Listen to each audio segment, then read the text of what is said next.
the future of journalism is bright. But to get to that future, we have to face the challenge of today, the crisis, if you wish, that has scared some of our colleagues. The challenge is substantial, and how we solve it, how you solve it, will shape the future of journalism, and as John hinted, it will shape something else, even more important and very much related. What you do will help shape the future of democracy as well. But what's really important now, for all of us as journalists, is to recognize ourselves and then to tell everyone else that those values are more valuable than they have ever been. But in the panic to change, there is a risk we will lose sight of those values or lose our grip on them. That was what Matthias Döpfner was trying to tell us when he warned journalists not to commit suicide out of a fear of dying.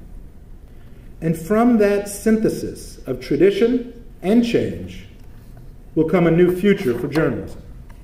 What do you think as far as like the idea that adhering to journalism principles is kind of the overall business model to follow?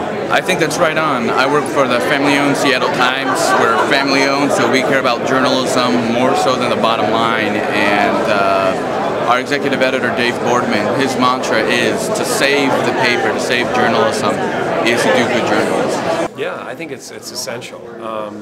There's no doubt about that. I think the real question is, what are those principles? And I think that the challenge that journalists have is siphoning down to what are the core values that we have and not letting things that seem to be core get in the way of the real values, because if they get in the way, then we're not going to be able to advance with the new technology and the needs of the audience and the community that we're trying to serve.